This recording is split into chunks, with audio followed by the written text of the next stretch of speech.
Lecture audio du conte Conte du pêcheur et de sa femme de Jacob et Willem Grimm par Valérie Alain.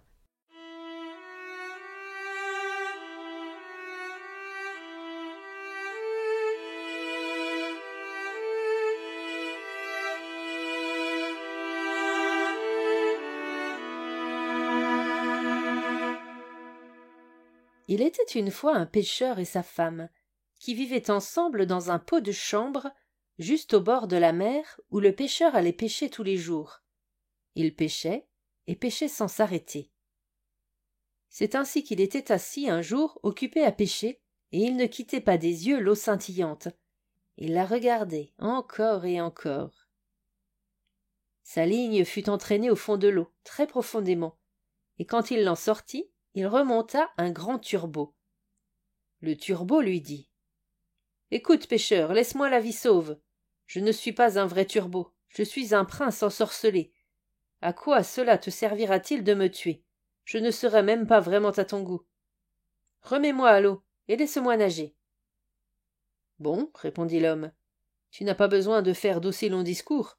Un turbot qui parle, je l'aurais remis à l'eau de toute façon.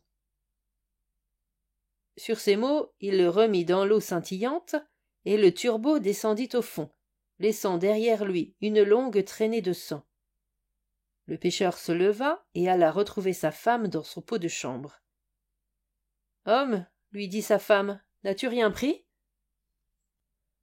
Non, répondit l'homme, j'ai pris un turbot, mais il m'a dit qu'il était un prince ensorcelé, et je l'ai relâché. »« Ne lui as-tu donc rien demandé ?» dit la femme. « Non, dit l'homme, qu'aurais-je dû lui demander ?»« Ah, dit la femme, c'est tout de même désagréable de toujours devoir vivre dans un pot de chambre comme celui-là. Ça pue et c'est si dégoûtant. Tu aurais tout de même pu lui demander de nous donner une petite maison. Retourne-y et appelle-le. Dis-lui que nous voudrions avoir une petite maison, et il le fera certainement. »« Ah, fit l'homme, pourquoi donc irais-je lui demander cela ?»« Eh, rétorqua sa femme, puisque tu l'as attrapé et que tu l'as remis à l'eau, il le fera certainement. Vas-y tout de suite. » L'homme n'était pas encore tout à fait décidé, mais il ne pouvait pas non plus contrarier sa femme, et prit la direction de la mer. Quand il y arriva, la mer était toute verte, et plus du tout aussi brillante qu'avant. Le pêcheur s'arrêta et dit « Petit homme, Timpé, petit turbo dans la mer. Ma femme Isabelle, voilà, ne veut pas la même chose que moi. » Le turbot nagea alors jusqu'à lui et dit « Et que veut-elle donc ?»« Ah, répondit l'homme, comme je t'avais attrapé, eh bien ma femme m'a dit que j'aurais dû te demander quelque chose. Elle n'a plus envie d'habiter dans un pot de chambre, elle aimerait bien avoir une petite maison. »« Rentre chez toi, dit le turbot, elle l'a déjà. » L'homme rentra donc chez lui, et sa femme ne se trouvait plus dans un pot de chambre, mais il y avait à la place une petite maison, et sa femme était assise sur un banc à l'entrée de celle-ci. Elle le prit par la main et lui dit « Entre donc, tu verras, c'est tout de même bien mieux ainsi. » Ils entrèrent, et dans la cabane, il y avait une petite entrée et une jolie petite chambre avec un lit pour chacun, une cuisine et un cellier, et tout était aménagé de la façon la plus agréable qui soit, et agrémenté de tous les ustensiles nécessaires, en étain et en cuivre, bien comme il faut. Et à l'arrière, il y avait une petite cour avec des poules et des canards, et un petit jardin où poussaient des légumes et des fruits. « Regarde, dit la femme, n'est-ce pas mignon ?»« Si, dit l'homme, que les choses restent ainsi, et nous allons être très heureux à présent. »« Nous allons encore y réfléchir, dit la femme. » Puis, après avoir mangé un morceau, ils partirent se coucher. Tout alla bien pendant une semaine ou deux, puis la femme dit « Écoute, homme, dans cette petite maison aussi, on est bien trop à l'étroit, et la cour et le jardin sont trop petits. Le turbot aurait pu nous faire cadeau d'une maison plus grande. Je voudrais habiter dans un grand château de pierre. Va voir le turbot pour qu'il nous offre un château. »«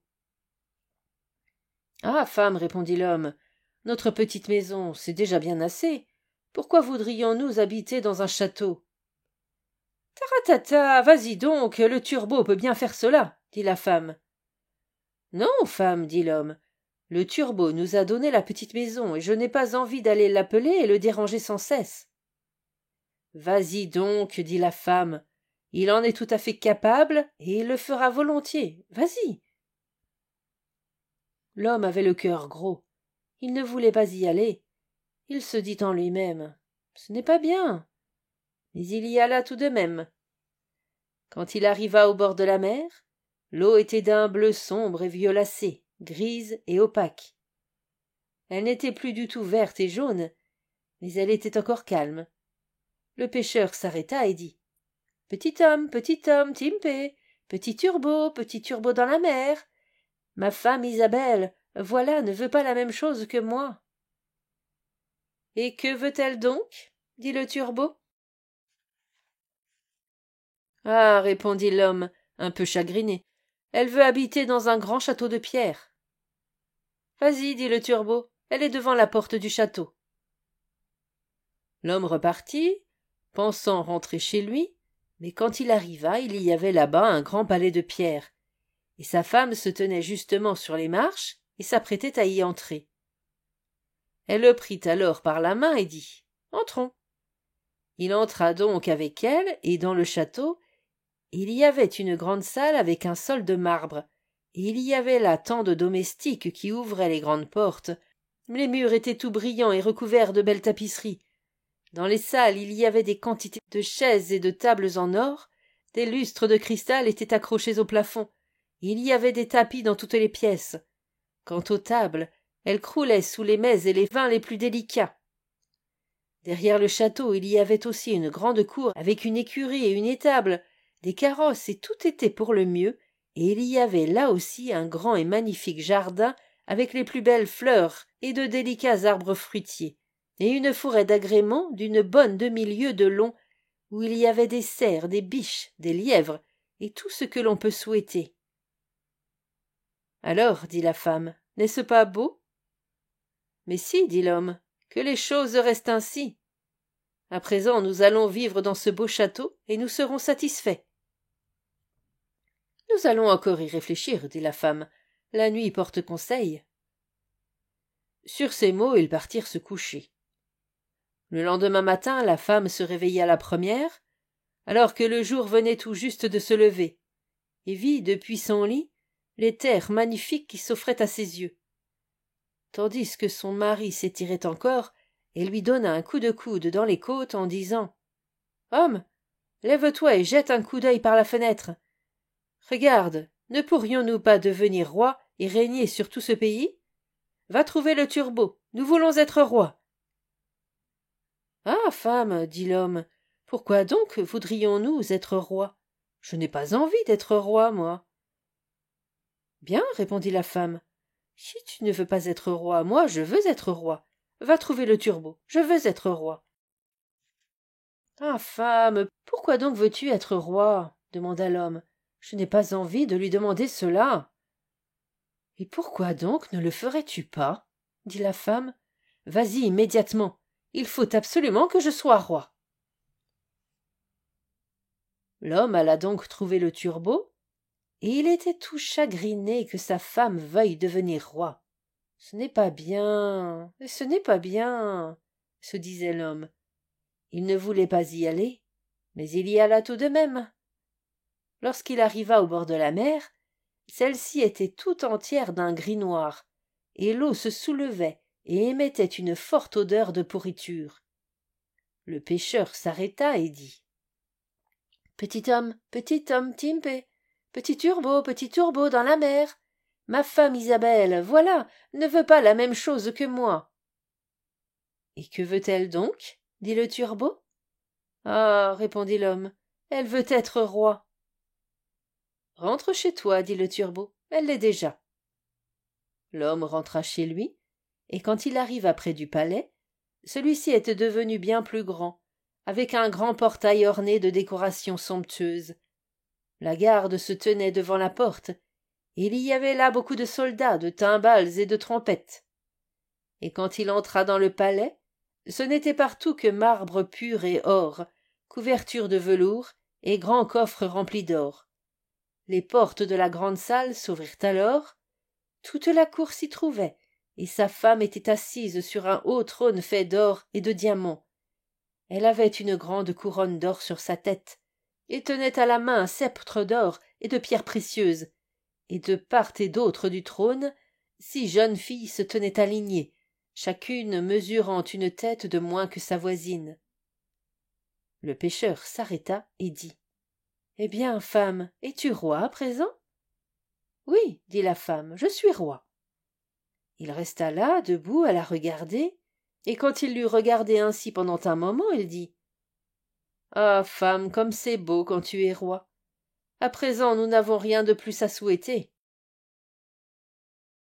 « Non, homme, répondit sa femme, tout agitée. J'ai trouvé le temps long, et je ne peux plus supporter cela. Va trouver le turbot. Maintenant que je suis roi, il faut aussi que je devienne empereur. » « Ah, femme, il ne peut te faire empereur. Je n'ai pas envie de lui demander cela. L'empereur, il n'y en a qu'un seul dans tout l'empire. Le turbot ne peut pas te faire empereur. Ce n'est pas possible. Un point, c'est tout. »« Comment ?» dit la femme. « Je suis roi. Et tu es mon mari? Veux-tu bien y aller tout de suite? Vas-y immédiatement. S'il a pu me faire roi, il peut aussi me faire empereur. Je veux être empereur, je le veux. Vas-y immédiatement. » Le pêcheur fut donc bien obligé d'y aller. Mais pendant qu'il y allait, il y était en proie à l'angoisse, et tout en marchant, il se disait « Tout cela finira mal, c'est certain. Vouloir devenir empereur, c'est bien trop effronté. Le turbot finira par en avoir assez. »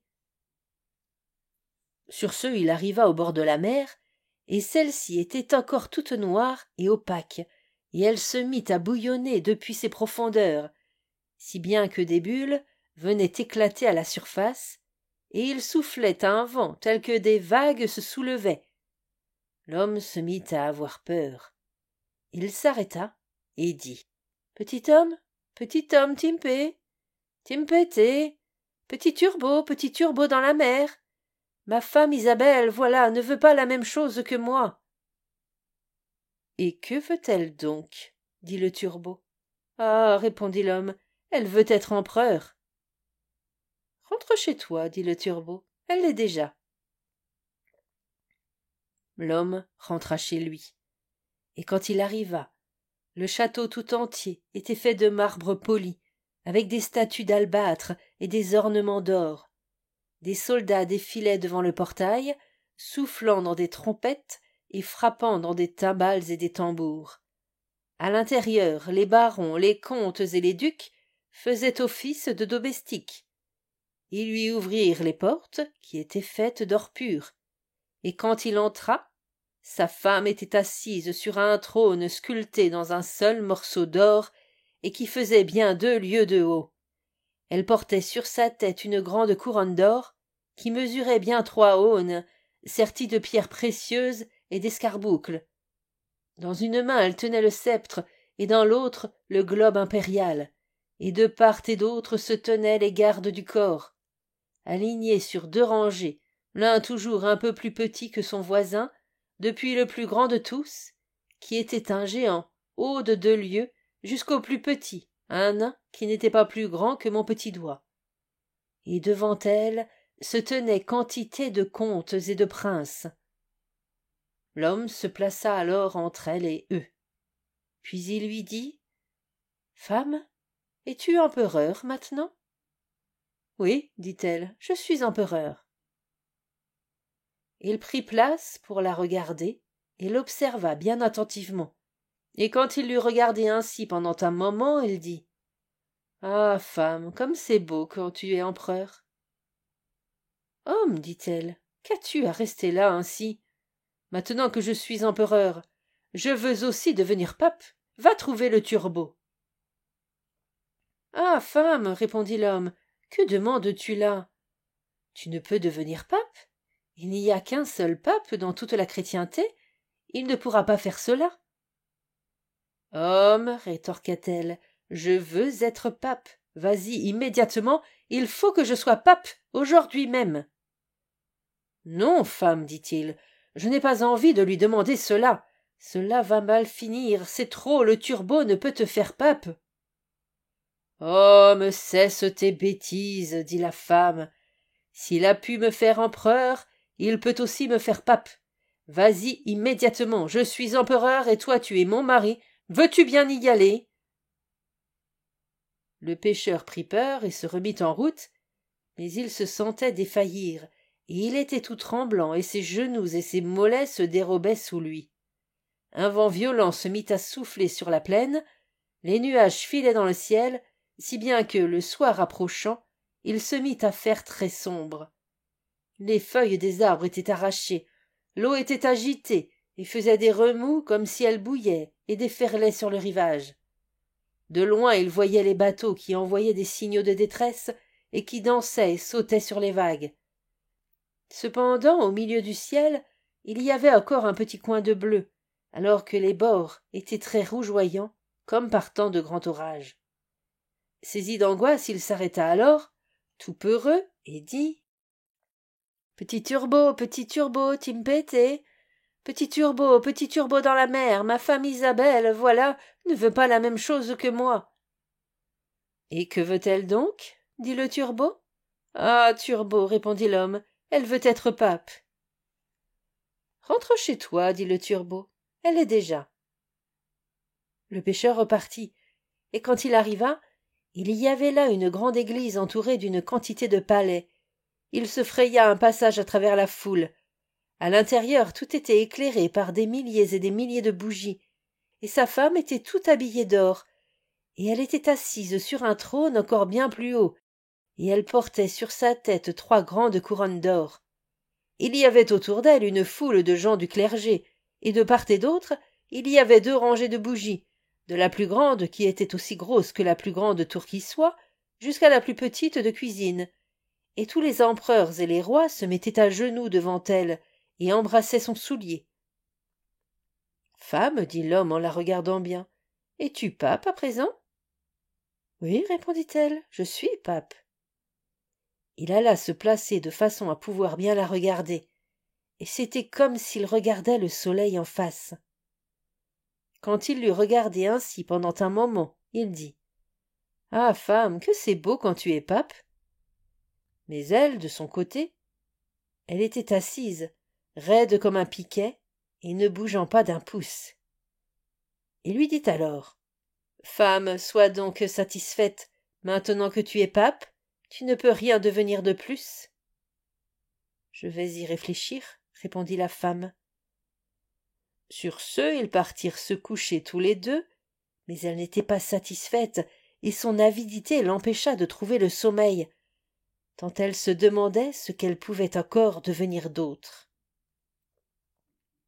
L'homme dormit bien et profondément, parce qu'il avait beaucoup marché pendant la journée. Mais la femme, quant à elle, ne parvint pas à fermer l'œil, et ne cessa de se retourner pendant toute la nuit, réfléchissant encore et encore à ce qu'elle pouvait bien devenir d'autre, mais sans parvenir à avoir une idée. À ce moment-là, le soleil se leva, et quand elle aperçut les rayons de l'aurore, elle se redressa dans le lit et se mit à les regarder, et elle vit par la fenêtre le soleil qui se levait. « Tiens, se dit-elle, ne pourrais-je pas faire se lever le soleil et la lune ?»« Homme, dit-elle en lui donnant un coup de coude dans les côtes, réveille-toi et va trouver le turbo. Je veux devenir comme le bon Dieu. » L'homme était encore tout endormi, mais il eut si peur qu'il en tomba du lit. Croyant avoir mal entendu, il se mit à se frotter les yeux et lui demanda « Ah, femme, qu'as-tu dit ?»« Homme, répondit-elle, si je ne peux pas moi-même faire se lever le soleil et la lune, et que je dois simplement les regarder se lever ainsi, je ne le supporterai pas, et je n'aurai pas un instant de paix tant que je ne pourrai pas moi-même leur ordonner de se lever. » Et elle le regarda d'un air si terrifiant qu'un frisson le parcourut de la tête aux pieds. « Vas-y tout de suite, je veux devenir comme le bon Dieu. »« Ah, femme, dit l'homme en tombant à genoux devant elle, le turbo ne peut pas faire cela. Il peut te rendre empereur et pape, mais je t'en prie, sois raisonnable et reste pape. » Elle entra alors dans une rage telle que ses cheveux se mirent à voler autour de sa tête. Elle arracha la chemise qu'elle portait et donna un coup de pied à son mari en hurlant « Je ne supporterai pas cela plus longtemps. Je ne supporterai pas cela. Vas-tu y aller, oui ?» Il enfila alors son pantalon et partit en courant comme s'il était devenu fou.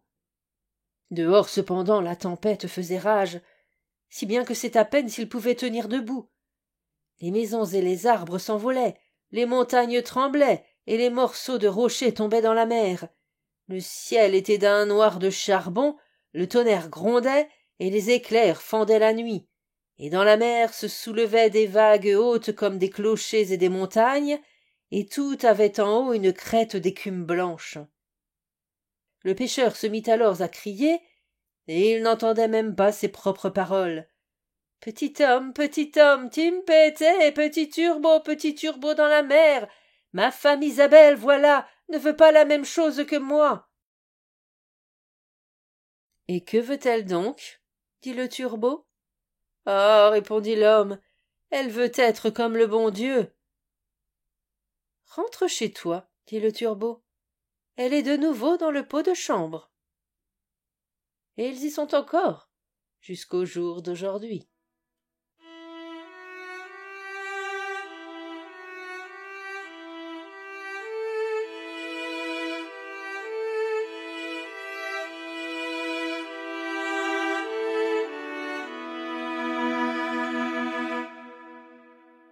Fin de la lecture du conte Conte du pêcheur et de sa femme. Merci de votre écoute. Je vous rends vos oreilles, cœur avec les doigts,